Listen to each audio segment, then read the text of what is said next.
you found the time to join my little soiree. Is this what you'd call fashionably late? I'm so pleased we managed to finally coax you from your room. It's been so dull these past few weeks without you. But I can't say I'm disappointed. You look absolutely ravishing, my dove. Come on down. Let me get a good look at you. I think it's only fair that I get the first chance to look upon you proper. Please, you don't have to shy away from me. I just need to see you in that same way again.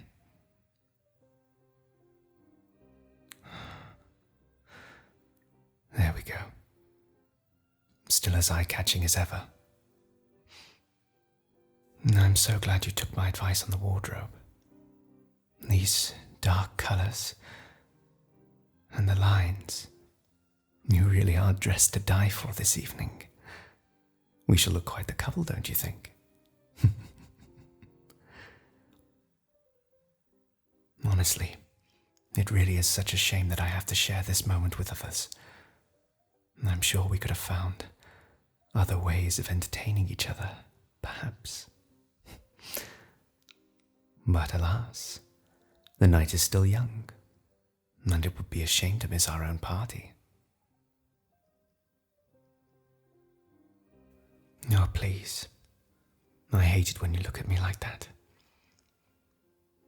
You pierce me with those eyes.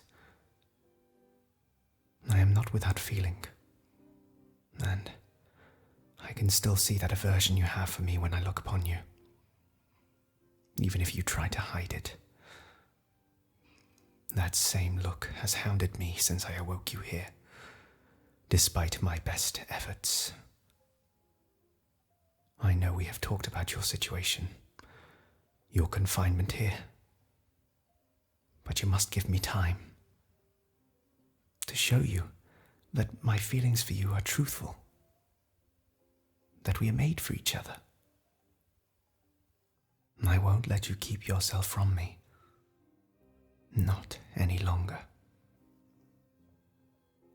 If you really do see me as just your captor, then I'll just have to work harder to change your mind. I had pondered for a while to find some way to convince you if I knew my words and actions could not. I promised you that I would show you the secrets of this world. And so, I shall, whether you are willing or not. This ball, this is my gift to you. A way of showing you that we are not the monsters of fairy tales, that there can still be beauty and grace in our domain, that I am not a monster.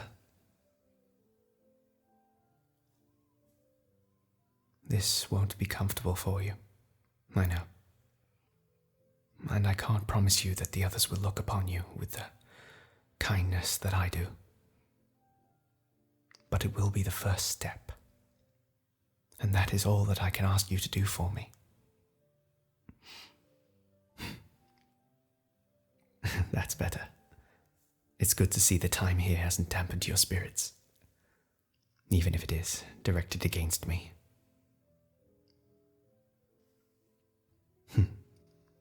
Enough of this depressing talk.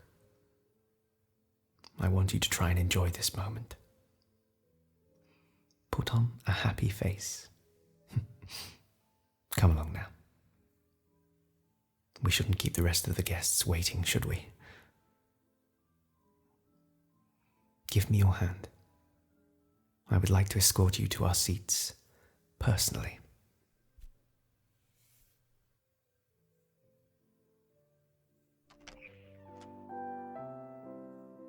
My, quite the turnout. We must have made a bigger splash with the others than I had expected. No need to shy away from their looks. They can't harm you here. Most are just curious. They wish to see who or what could finally temper the heart of one with a reputation as ruthless as my own. a human, still unturned, and attending such a banquet not as the main course, but as my most honoured guest. Something such as this has never happened, at least in my memory. And it raises many questions. Has this human finally softened my heart? Why don't you tell me, my dove? Would you make me go soft? Calm my decisiveness, my will. It is interesting, don't you think? Well, I have no intention of keeping them guessing at my intentions for you. No. They shall know. I believe these are our seats. I thought you might prefer that we kept a little further from the others. Don't want you getting overwhelmed. Now, I suppose I should explain that I do not fully know your tastes yet. Preparing a fitting menu that was suitable for you, well, it has been a challenge for me. And I wouldn't touch the other items spread around the place. Let's just say it's for a different palate, as you can assume. I had the chef prepare you some different dishes, so I hope they're acceptable for you. No need to worry. I believe these dishes are quite popular in the finer restaurants of Ravenswood, and I shall spare no expense if it means pleasing you, my dove. But most importantly, I have something here that we can both enjoy. This wine was imported from the southern regions, a gift that I have been saving for a special occasion, and I can think of nothing greater than to see you enjoy it. Doesn't quite hit the same spot, but a delicacy all the same. I hope you'll agree. Just a sip. Swirl it around your mouth. It has such a delicate aroma that it would be a shame not to enjoy it.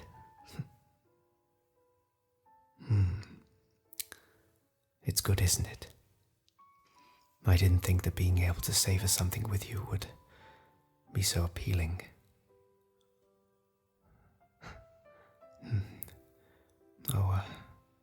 And it appears your cheeks have started to flush a little. You might want to take a moment. Let that settle back down, lest you make those of us here a little bit too restless.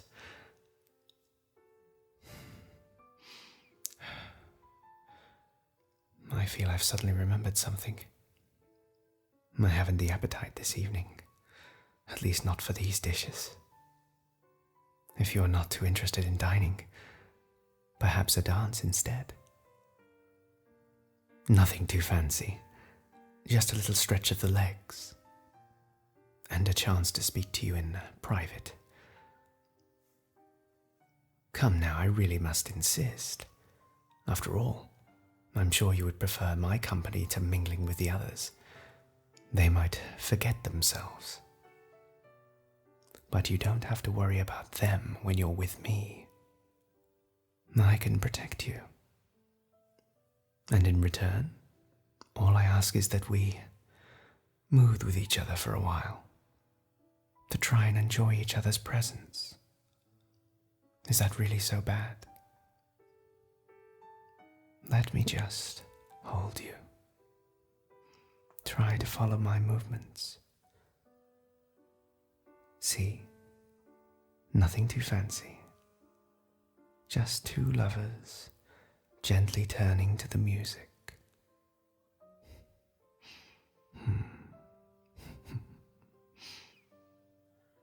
I think you're getting the hang of it.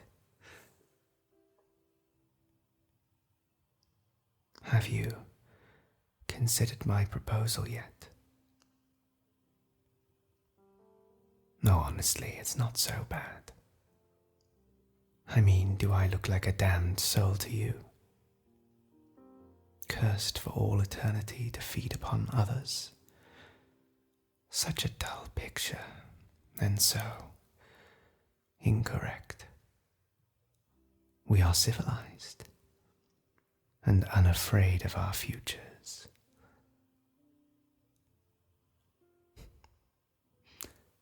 Can you not imagine it? A new life, a chance to start again. You would want for nothing. Whatever you desired, I would make it yours. All you would have to do is ask, and we could experience it together.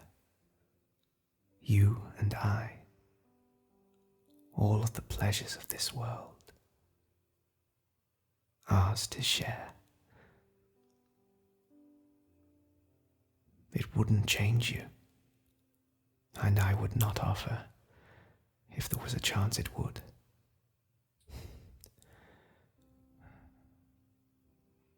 You would become more radiant than ever. That energy of yours, honed by the blood of my family.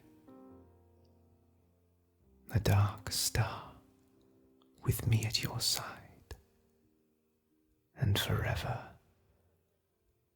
my little dove.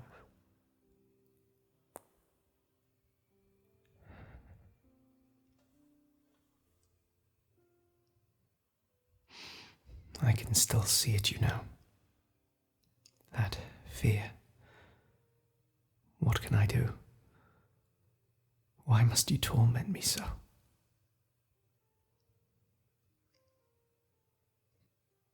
This society, these people, they mean nothing if I can't have you. So maybe you're right. Maybe you can't fear me. I could force it upon you. Make the choice. No one here would even bat an eye. We just continue to turn.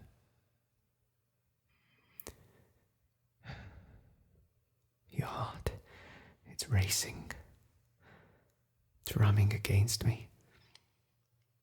I almost can't hear my own thoughts. It would be so simple. Just lower myself against your side. Lean on your shoulder. A soft bite. Painless. And the feeling of warm crimson dripping down your neck. Watching as the light in your eyes dims. Like slipping into a dream. And opening anew. It would be beautiful, my dove. So beautiful. So close.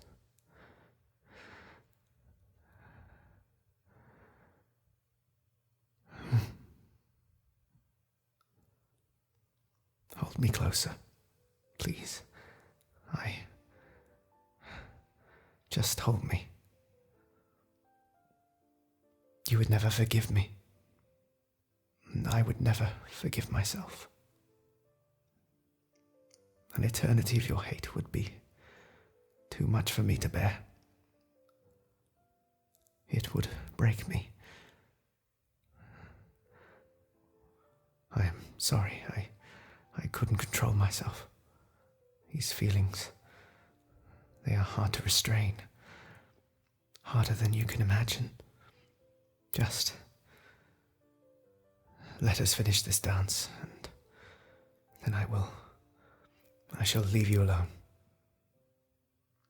If you wish to return to your room, I'll let one of the servants escort you away. I'm sorry.